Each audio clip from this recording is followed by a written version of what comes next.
Guys, మీకు sixth సెమిస్టర్లో 100% చెప్తున్నా. తెలుగు చాలా సింప్లిఫై చేసుకొని ఈ వీడియో మీకోసం చేస్తున్నా. ఈ వీడియో కనుక మీరు చూస్తే జస్ట్ కంప్లీట్గా చూడండి. చాలా సింపుల్గా మీకు ఈ summary as it is PDF మీరు ఏదైతే ఉందో ఆ పీడిఎఫ్ కూడా మీకు షేర్ చేస్తాను. మీకు జస్ట్ ఎక్స్ప్లెయిన్ చేస్తాను.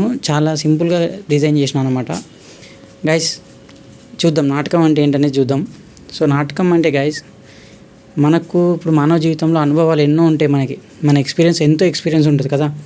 సో మన అనుభవాలకి ప్రాణం పోసి ఒక సజీవ దృశ్యాన్ని మన ముందు ఉంచేదే నాటకం, అవునా? సో ఒక రచయిత తనకున్న అనుభవాలను సజీవ దృశ్యాలుగా, అంటే ఒక దృశ్య రూపంలో, అంటే ఒక పర్ఫార్మెన్స్, మనకి స్టేజ్ ముందు ఉండేదాన్ని దృశ్యం అంటాం కదా. ఒక సినిమాలాగా చూపించేదే దాన్ని నాటకం అని అంటారు, అవునా? నాటకం జీవితానికి ప్రతిబింబమే కాదు, జీవిత సారం కూడా అనే పదం, అదే ఒక సెంటెన్స్ ఎవరు ఇచ్చారంటే లాజోస్ అనే పర్సన్ ఇచ్చిండు. ఏమని ఇచ్చిండు? నాటకం జీవితానికి ప్రతిబింబమే కాదు, జీవిత సారం కూడా అని. అండ్ మానవ జీవితంలో సుఖదుఖాలు వ్యక్తీకరించేది నాటకం, అవునా? మానవ జీవితంలో సుఖదుఖాలను తెలియజేసేది నాటకంలో. ఏమేమి చెప్తారు మనం చూస్తాం. నాటకం అంటే స్టేజ్ పర్ఫార్మెన్సు, అవునా? సో ఎన్నో ఊర్లలో చాలా చూస్తాం. సో మానవ జీవితంలో సుఖదుఖాలు అన్నిటినీ కూడా వాళ్ళు ఆ నాటకంలో వివరిస్తూ ఉంటారు. అలా వ్యక్తీకరించేదే నాటకం అని అంటున్నారు అనమాట. నటులు రంగస్థలం మీద సంభాషణ ద్వారా నటించి చూపడానికి నాటకం అని అంటారు. సో నటులు రంగస్థలం మీద సంభాషణ ద్వారా నటించి చూపడాన్ని, ఇక్కడ చూపడానికి అని గైస్, దాన్ని నాటకం అని అంటారు అనమాట. సో నాటకం ప్రదర్శించే వాళ్ళు ఎవరు? నటులు ఎక్కడ ప్రదర్శిస్తారు? రంగస్థలం పైన. రంగస్థలం అంటే స్టేజ్ గైస్, ఓకేనా? రంగస్థలాన అనే సాంగ్ ఉంటుంది కదా. సో అక్కడ స్టేజ్ అన్నమాట, స్టేజ్, ఓకేనా? అక్కడ సంభాషణ అంటే కన్వర్జేషన్, అంటే మాట్లాడుతూ వివరించి అట్లా నటించేదాన్ని, నటులు చేసేదాన్ని నాటకం అని అంటారని ఆ స్టేట్మెంట్ అర్థం, ఓకేనా? ఆ లైన్ అర్థం. నాటకంలోని లక్షణాలు. సో నాటకంలో బేసిక్గా ఏమేమి లక్షణాలు ఉంటాయి, ఓకేనా? గైస్, మీకు నాటకం నుంచి ఏ క్వశ్చన్ వచ్చినా కానీ మీరు రాయాల్సింది ఇదే, ఓకేనా? మీకు అన్నీ కవర్ అయిపోతాయి ఇందులోనే. మీరు కనుక ఇవి రాస్తే ఎగ్జామ్లో you will be the leading, ఓకేనా? సో నాంది అనగా ఏంటి? ఒక శ్లోకం. ఇప్పుడు బిగినింగ్ అనమాట. నాంది అనగా బిగినింగ్ ఎట్లా చేస్తారు గైస్? మంచిగా ఒకటి కొవ్వొత్తి ముట్టించి, లేదంటే ఒక దీపం ముట్టించి, లేదంటే ఒక పూజ చేసి ఒక శ్లోకం పాడి, సో ఈ పద్ధతిని మనం నాంది అని అంటారు అనమాట, బిగినింగ్. సూత్రధారుడు ఒక శ్లోకం లేదా ఒక పద్యం చదివిన నాటకం విజయవంతంగా పూర్తి అవ్వాలని కోరుకుంటాడు. పూజా కార్యక్రమాల ద్వారా మొదలు పెడతాడు అనమాట, అవునా? సో ఈ ప్రాసెస్ని మనం నాంది అని అంటాం అనమాట. ప్రస్తావనలో మరొక సూత్రధారుడు వచ్చి ఆ రోజు ప్రదర్శించబోయే నాటకాన్ని ప్రదర్శిస్తాడు అనమాట. అంటే ఆ పూజ అయిపోయిన తర్వాత ఒక పర్సన్ వచ్చి అసలు ఈరోజు మనం నాటకంలో ఏం చెప్పుకోబోతున్నాం, అసలు ఈ నాటకం దేని గురించి అనేది ప్రస్తావిస్తాడనమాట. అంటే దానివల్ల ఏంటంటే చదివే వాళ్ళకి, అంటే నాటకాన్ని చూసే వాళ్ళకి కొంచెం ఎంతూజియాజం ఉంటుంది అనమాట. అంటే ఒక ఆతృత, ఒక ఆలోచన అనేది మొదలవుతుంది అనమాట. ఓకే. ఇతివృత్తం అనగా కొంత ఇతిహాసం మరికొంత కల్పితం కలిగి ఉంటుంది. దాన్ని మనం మిశ్రమం అని కూడా అనవచ్చు అని ఇక్కడ ఉంది. సో ఇతివృత్తం అనేది ఏం లేదు గైస్, కొంచెం రియాలిటీ ఉంటుంది, కొంచెం కల్పితం ఉంటుంది, అవునా? సో ఏదైనా సినిమా రాసినా కానీ, ఏదైనా స్టోరీ చెప్పినా కానీ, ఏదైనా కానీ కొంచెం ఉన్నదానికి కొంచెం పులిహోర కలుపుతూనే టేస్ట్ బాగుంటుంది. సో పులిహోర మసాలాలు లేకుండా యాజ్ ఇట్ ఈజ్గా చెప్తూ ఉంటే అది కూడా బాగోదు కదా.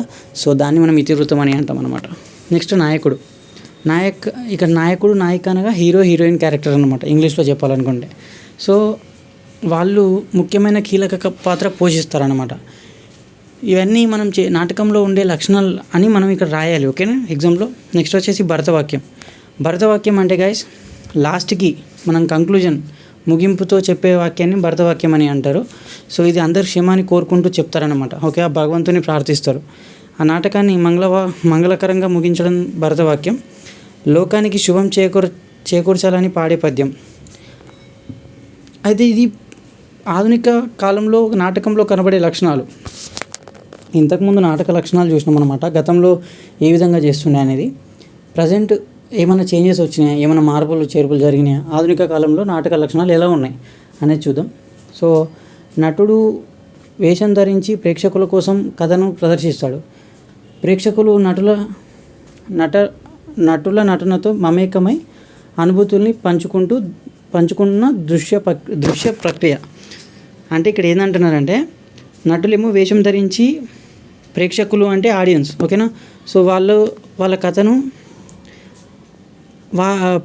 ప్రేక్షకుల కోసం ప్రదర్శిస్తారనమాట, వాళ్ళకి చూపిస్తారు. సో ప్రేక్షకులు ఏం చేస్తారు, నటుల నటనతో మమేకమై అనుభూతుల్ని పంచుకున్న దృశ్య ప్రక్రియ. సో వాళ్ళు కూడా ఇన్వాల్వ్ అయిపోతారు, అసలు వీళ్ళు ఏం చెప్తున్నారు ఆ స్టోరీలో అని చెప్పేసి ఆడియన్స్ కూడా చూస్తా అట్లా ఉండిపోతారు అనమాట. దాన్ని మనం నాటకం అని అంటున్నారు. నెక్స్ట్, నాటకం ప్రారంభం నుండి ముగింపు వరకు విభిన్నమైన అనుభూతులు ప్రేక్షకులు అనుభవించేలా చేసేది నాటకం. సో విభిన్నమైన అనుభూతులను కలగజేస్తారన్నమాట. నాటకంలో నాటకం ప్రదర్శించేటప్పుడు ఎన్నో సుఖాలు కష్టాలు చూపెట్టడం, లేదంటే అంటే ఏదైనా మధ్యలో ఏదైనా ఇంకా వెరైటీ ఆఫ్ ఎమోషన్స్, ఓకేనా, ఎన్నో రకాల నవరసాలను పండించడం కూడా నాటకంలో ఉండాలన్నమాట. అప్పుడే కనుక చూసే వాళ్ళకి బోర్ రాదు, ఇంకా నాటకం విజయవంతంగా కొనసాగుతుందన్నమాట.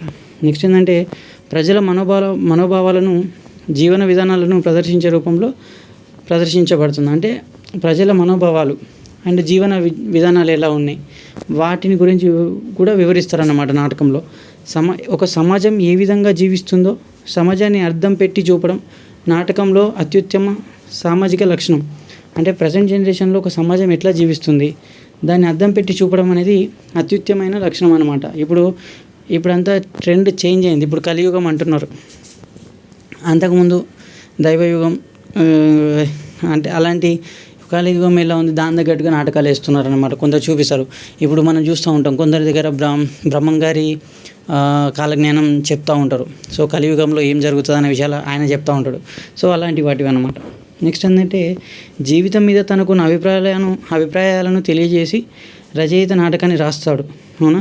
జరగబోతున్న రచయిత అంటే జరగబోతున్న విషయాలను రచయిత భావించిన సంఘటనలను దృశ్య రూపం నాటకం అనమాట. అంటే ఆయనకున్న అనుభవాలు జీవితంలో జరగబోతున్న విషయాల గురించి ఆలోచించి రాసేదే, అంటే తనకున్న భావాలను ఆలోచించి రాసేదని మనం నాటకం అని అంటామన్నమాట. సో కన్యాశుల్కం అయితే ఇది ఒక నాటకం అన్నమాట. నాటకం ఇన్ ద సెన్స్ ఇది ఒక ఇతివృత్తం అన్నమాట.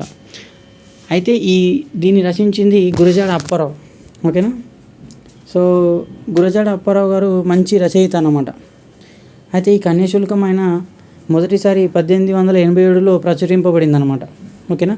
ఫస్ట్ టైం అంటే ప్రింట్ ఎప్పుడైంది ఈ స్టోరీ అంటే 1887లో ప్రచురింపబడింది. 1892 ఆగస్టు 13న విజయనగరంలో మొదటిసారి ప్రదర్శించబడింది అనమాట, ఓకేనా. ప్రింట్ అయింది మాత్రం 1887లో, ప్రదర్శించబడింది మాత్రం 1892లో, ఓకేనా. సో ఇక్కడ ఏంటి అసలు ఆ కథ ఏంటి అనేది మనం ఇప్పుడు డీటెయిల్గా చూద్దాం. మీరు కూడా ఏం రాయాలంటే గైస్, మీరు ఈ నాటకం అనే దానికి లక్షణాలు, అంటే నాటకం లక్షణాలు, నాటకం అంటే ఏంటి, రచయిత అసలు ఏ విధంగా నాటకాన్ని రాస్తాడు, సో నాటకంలో ఉన్న ప్రధాన అంటే ప్రస్తుత జనరేషన్లో ఆధునిక నాటక లక్షణాలు ఏంటి అవి రాసిన తర్వాత ఈ కన్యాశుల్కం అనేది ఒక ఉదాహరణగా మీరు రాయండి. సో మీ ఆన్సర్ లెంతీగా అవుతుంది, మీకు మంచి స్కోర్ చేసుకునే ఛాన్స్ ఉంటుంది అనమాట. సో అగ్నిహోత్రవ దాన్లు అనే పర్సన్ ఉంటాడనమాట కథలో. ఆయన పెద్ద కూతురు ఉంటుంది బుచ్చమ్మ. సో బుచ్చమ్మకి ఏం చేస్తారు, కన్యాశుల్కం అంటే రిటర్న్ డౌరీ అంటే రిటర్న్ గిఫ్ట్ అనమాట. పిల్లనిస్తే మనకి డబ్బులు ఇస్తారు అనమాట. ఇప్పుడు డౌరీ కట్నం ఇవ్వడం కాకుండా పిల్లగానికి కట్నం ఇస్తే పిల్లగానికి పిల్లనిస్తే పిల్ల మనకు ఉల్టా పైసలు ఇవ్వడం అనమాట.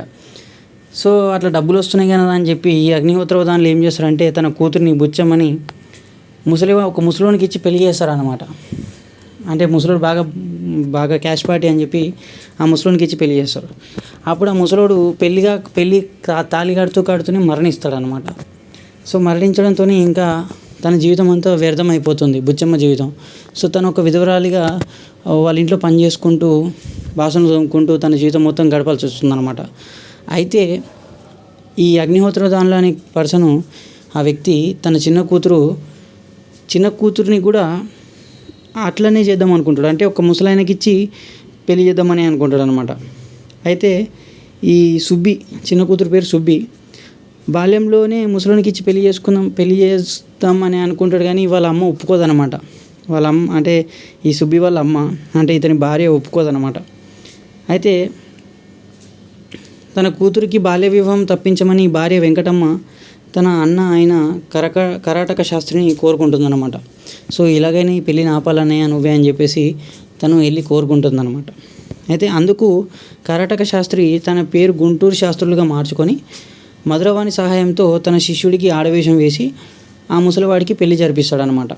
సో ఈయన మారువేషం వేసుకొని వాళ్ళ అన్న మారువేషం వేసుకొని వాళ్ళ అన్న దగ్గర ఒక శిష్యుడు ఉంటాడనమాట. ఆ శిష్యునికి ఆడవేషం వేయించి ఆ ముసలివాడితో పెళ్లి చేయించినట్టు చేయిస్తాడనమాట.